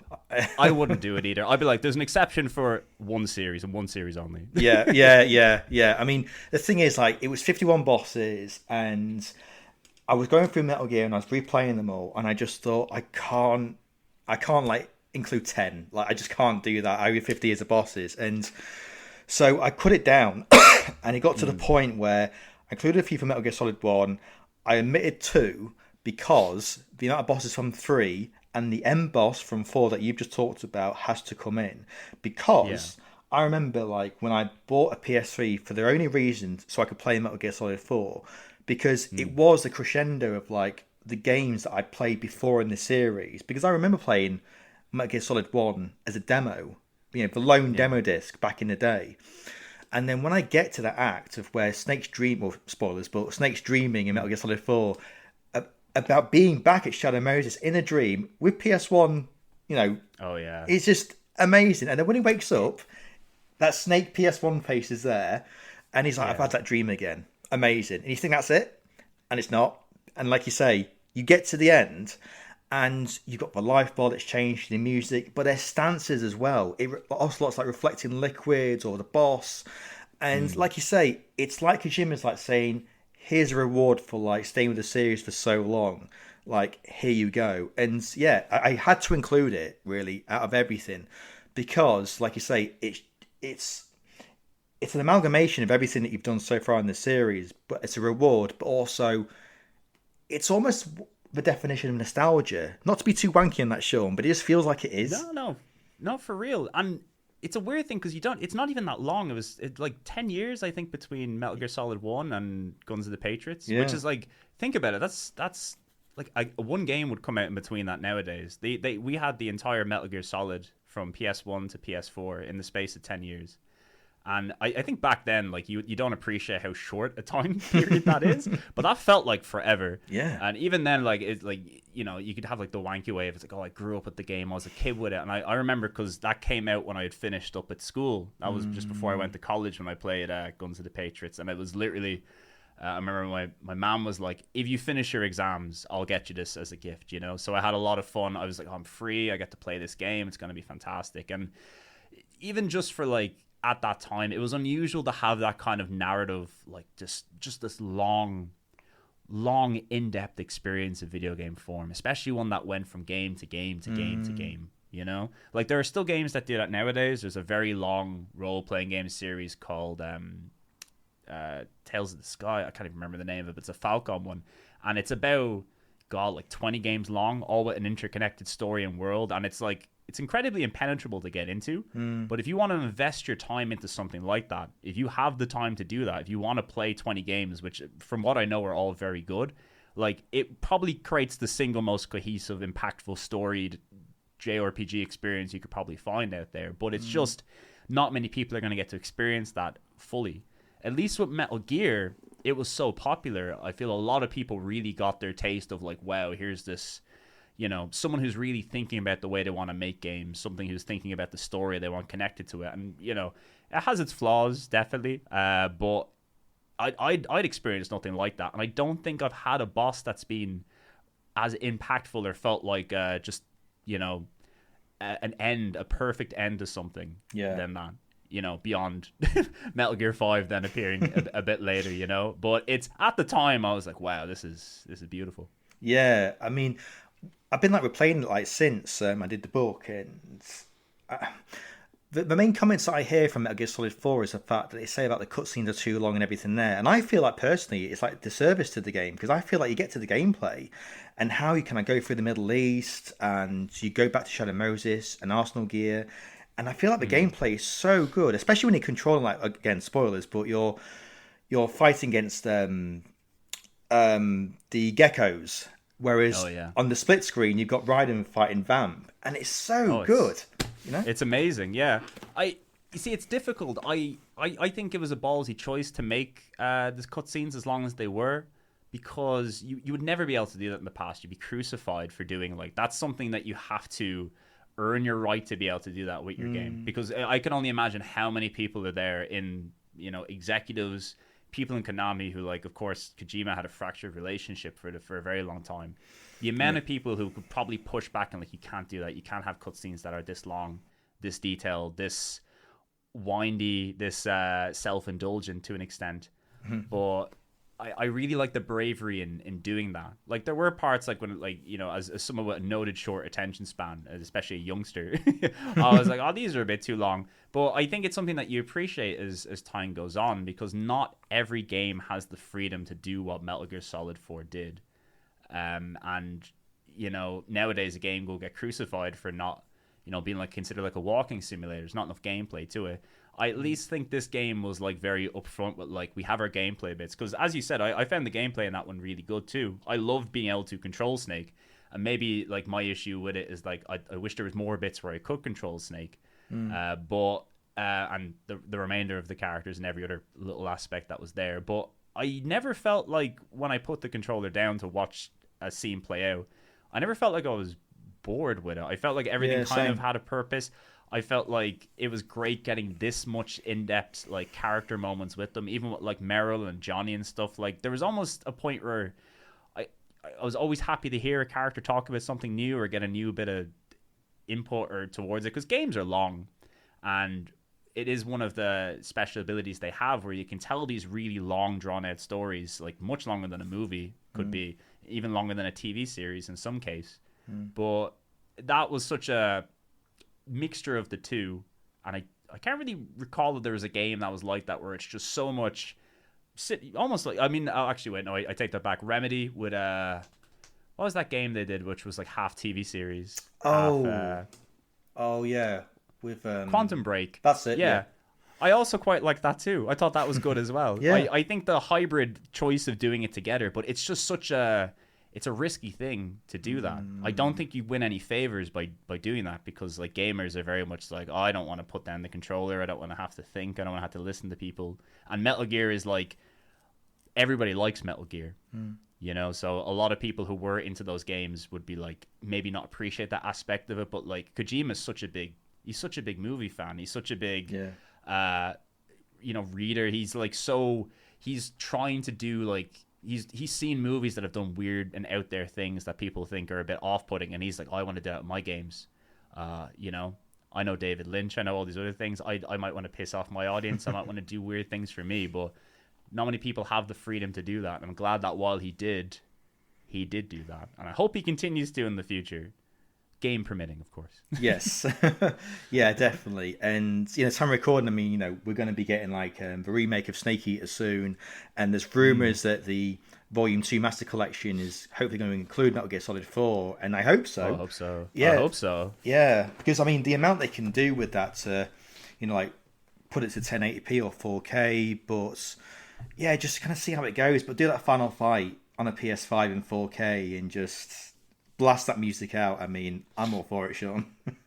Exactly. Because even nowadays, if you do that, the only way to play Metal Gear Solid at the moment, outside of an emulator, which I hear is a bit better than it used to be nowadays, is to have a PS3. And I still have a PS3 connected up because it's the Sony console that has the least love, or at least like ability to play it out there. You know, it's almost like this weird gap where they're like, yeah, we engineered it a bit too hard. It's hard to emulate, hard to port games over the things. But even for like Metal Gear, for like a bit of Ridge Race or stuff like that, I still have one out there. Same. Just to play it. Yeah. It's like below the TV, and Metal Gear Solid 4 I think is inside the PS3 ready to go. So where it belongs. Yeah.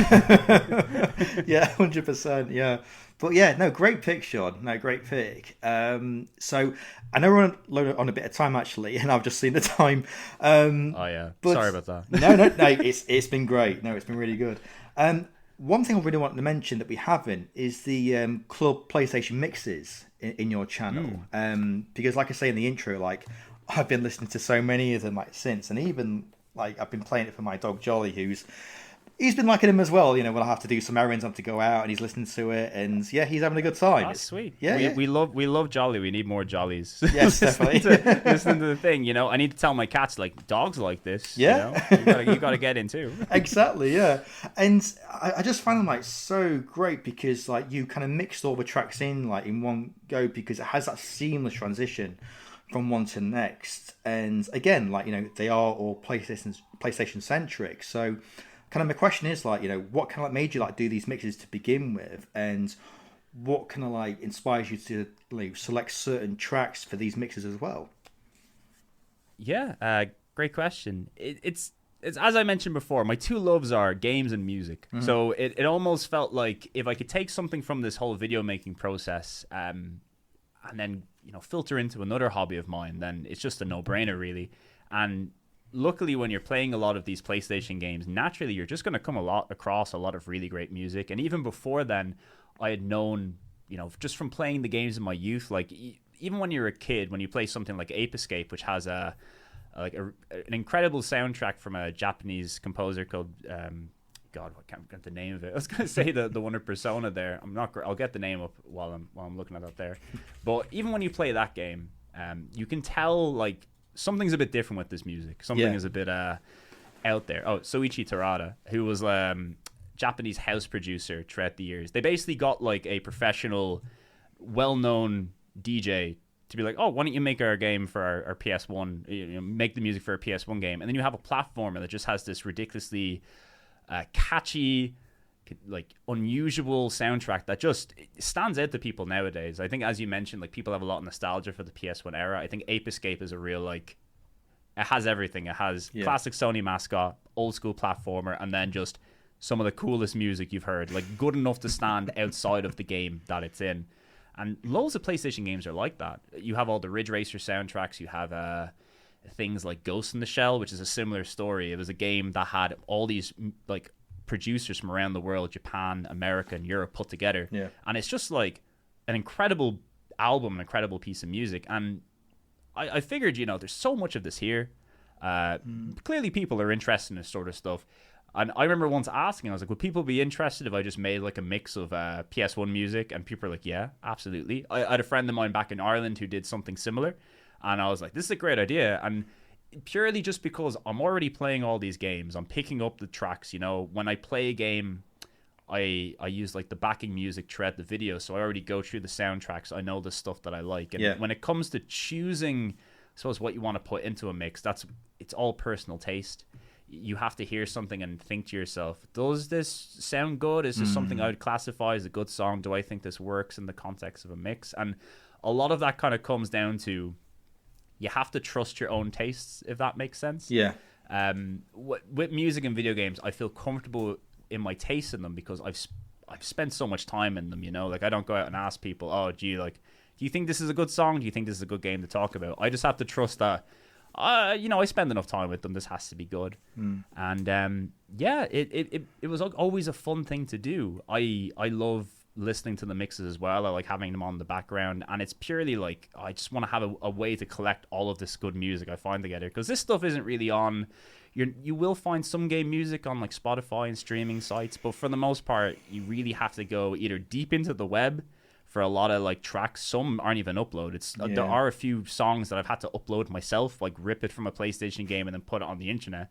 And that's weird, you're thinking there's a piece of music out there that isn't on the internet. And, like this is good. And a lot of people discover like different tracks from the mixes, and some like really resonate with people. Some are like, wow, this is a great piece of music. I can't believe it was locked away in Aeronauts, the PS1 game from 1998 that only came out in Europe that no one's ever played, but it has like secretly one of the best like jazzy tracks that you've ever heard, And I think it's a nice way as well, because a lot of composers, I've had a few composers pop onto the mixes and be like, oh wow, it's great to see people actually not only remember the thing that I've made, because I think a lot of people who make games really don't think about them as fondly as like some of us. Like I can be very nostalgic for an old game, but I find a lot of developers are very like, we made that game, it didn't really sell very well, it didn't review very well, and they kind of have they have a low opinion of it, and then they'll be like, actually no, there's literally dozens of us out here who love this stuff.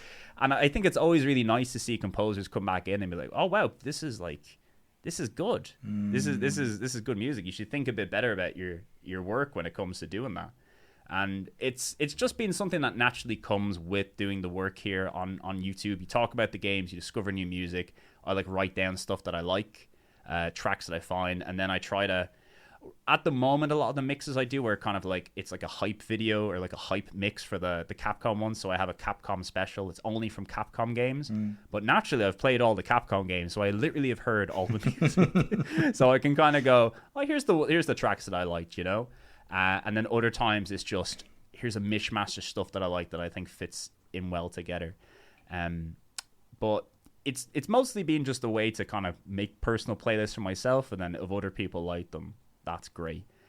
But since doing that, I found there's a lot of people out there who do similar things as well. And some people, like, I'm not like a DJ or anything. I just try to figure out as I go. But there are people who like are proper DJs who are also real into the music side of the console, and they do like, there's a guy called the Deco from Brazil who does these amazing mixes. He does them live in one take, and he adds interesting facts about the games and visuals behind them. Like, he's a real like connoisseur of this thing. Like, I just make the mixes and I think they're nice. This guy puts in like real like skill and effort into like putting them together. And I think like that whole subset of just making a video game mix of weird tracks from old games that you haven't heard before. So many times you'll hear a song and you're like, wow, this is really good. Then it goes to the next song and you're like, wow, this is really good. And it just, similar to how it's real cool to find that there are just so many games you don't know about. Every game has like a bunch of music tracks in it as well. So for someone like me who loves video games and music, it's like a lucky bag. Yeah. You never know what you're gonna find. Maybe it's gonna be all crap, but sometimes you get really lucky and you get great music, great game, great visuals. So even just slapping those mixes together, it's for the music heads out there, because I think a lot of people who watch my videos, they always speak like, oh, thanks for spending some time on the music. I really like the bits where you talk about that. So it just kind of makes sense to have that supplementary thing there for everybody to enjoy. Yeah. Plus, everybody needs something to listen to while they work, Oh, 100%. Yeah, I've just done it countless times. Like a podcast, which you could listen to. Yeah. Like the Pal Keys podcast, ideal for work. Yeah, right now, yeah. Yeah, it's great, yeah. And I think, like we've mentioned before, like PS2 and everything there, like, there's so many things that could be added to these mixes. And like I said in the Q&A with the newsletter, I'm still holding a candle for Skidoo from Tomb Raider 2, so, we'll see. Oh, it's been on the prep list. Like, it is the Tomb Raider song to fit into one of those lists. I mean, you knew that immediately. Like, you popped this, like, oh, I know Skidoo. I've been waiting. There's a bit, I was almost going to put it in a winter mix I put out. Oh, well. And I was like, is it winter adjacent enough? I was like, we'll save it. We'll save it for a banger list or something, Great, yeah. I'll look forward to that if that happens anyway, Sean. But no, that's great, man. I think really kind of the final question really is the fact, I've started to kind of see you like appearing in magazines like Lost in Court and other ones. I mean, that must be like a great little thing to kind of like see, after all these years of the YouTube, really. Oh, absolutely. It's a really it's a really like humbling experience because in my mind I'm like anybody can go out and make a YouTube video, but appearing in print in any way, shape, or form, that's like it like legitimizes it to an extent, you know. I could explain to my my partner, my family, who generally aren't very big gamers. I could show them a YouTube video and they're like, "Oh, that's interesting, that's cool." And especially my ones, which are really long, I'm like, "There's no way they're watching that." If they don't care about this topic, it's like, "We do love you, Sean, but we're not going to watch a 6-hour video." But if you can hand someone like, I got really lucky. Like the editor of Retro Gamer reached out after watching a video, and he was like, "Wow, I'd love if you could like turn one of these videos into like an article for us as well." And at the time I was like, "Oh, I'm so busy, I don't know if I have time to do this." But I've loved like Daz's work over Retro Gamer. Yeah. I've had been subscribed to the magazine for years, and this goes hand in hand. I read stuff. I'm always out in the hunt for knowledge. I'm always interested in learning about stuff, and I've learned so much from magazines and websites that have done this sort of stuff.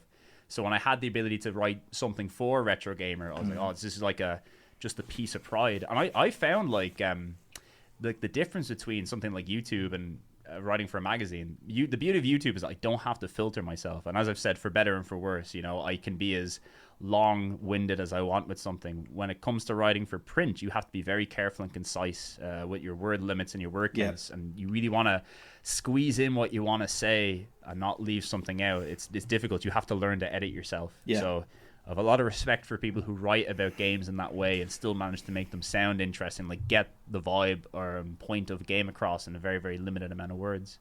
So that's been great. Daz has been very much, he's been like, "We'd like to have you write again for it," but it's the same thing. I tell him, I'm like, I'm just a small boy with a job and a long video career.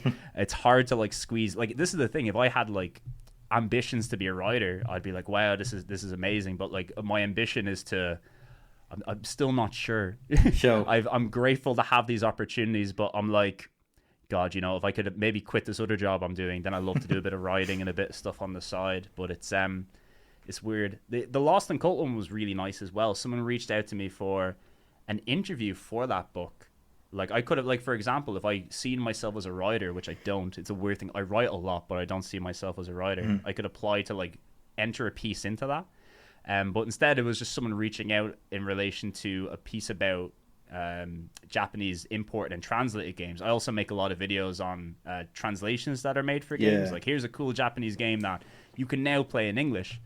And it was weird when it got reached out to, right? Because I did like a podcast for Hardcore Gaming 101, which is another site I'm a big fan of, and I love their work. And a lot of people who write for that site contribute to the book and vice versa. So it's all like interconnected.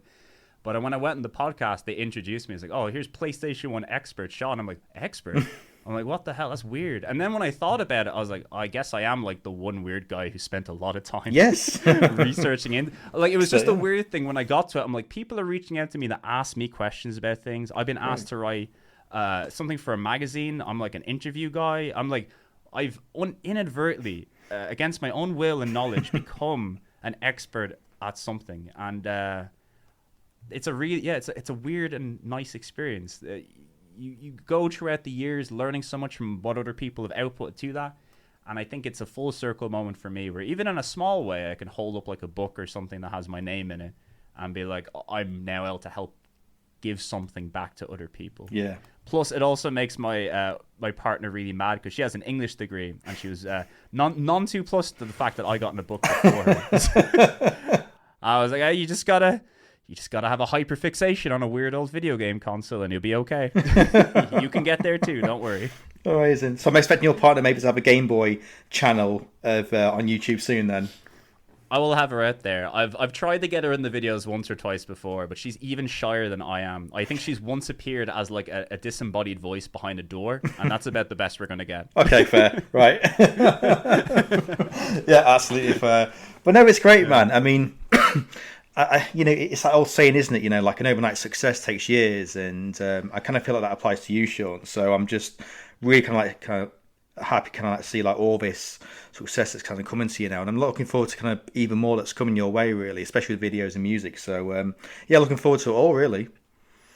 Thank you. It's really exciting. It's a weird thing because despite the numbers, despite the success, despite people ringing out, a lot of the time, you know, life is still just very much go to work, come home, sit at my desk and do stuff. I feel like I'm very disjointed from the I suppose the idea of any sort of success, because it's still like, you know, life's still very much the same regardless of it. But I also think that's kind of nice, because something I've always taught to myself, I was like, if you ever happen to become big or anything takes success, don't ever let it go to your head. That's what I always taught to myself. Don't think you know better than people. Don't think you are better than anybody. Don't think you're an authority on anything, so to speak. Like, that was the thing. When someone called me an expert, I was like, what? Weird. I still don't necessarily think that, but it's, you know, you just got to keep kind of following the path. And I'm happy to see where it takes me. If it ends up in other opportunities and other successes, fantastic. If it doesn't, I'm very content with what I've done in the meantime and what I've already put out there for people. And that's just it. As long as it keeps being fun, as long as there's stuff that I keep finding interesting. And look, if I know me, it will always be interesting all the time. Yep. Everything ever. That's everything is interesting all the time forever. That's my my new motto. So yeah, thanks for the kind words, and I hope whatever I do make in the future, it's useful to people and fun. Has to be fun. That's the key. Fun first, usefulness second. Yes, 100%. Yeah, definitely. So I think on that note, I think we'll wrap it there, Sean. So just to, like, for anyone like listening who might just be listening to yourself for the first time in your work, like, where can they find you in your work? Cool. So my full title is Seanson, which is just the name Sean and then son on the last part of it. I kind of keep a low profile, so if you want to follow me on social media, I pretty much only post on Twitter, which is, I don't like the website, but it does have all the sick freaks on there. And as a sick freak, I need to be with my people, you know? All my work is on YouTube under Seanson. There are a whole lot of videos almost entirely dedicated to the original PlayStation. So if you don't like that console, you're out of luck. But if you do like that console or that era of gaming, there is a lot out there, from stuff you probably do know to a whole bunch of stuff you don't know. So I would say pick a video, watch it. If you don't find me irritating, then you're going to be stuck with me for life. So that is my pitch. But if you do decide to check me out, thank you. I do appreciate that. Amazing. That's great. So yeah, we'll leave it there, Sean. So once again, man, like, really appreciate chatting to you, and I'm looking forward to even more videos in the future. Daryl, it's been an absolute pleasure. Thank you so much for having me on, and I had a really, really great time. And thanks to everybody at home for listening. Glad it didn't scare you away. There we go. Lovely. Easy as that. Yeah, I really enjoyed that, Sean.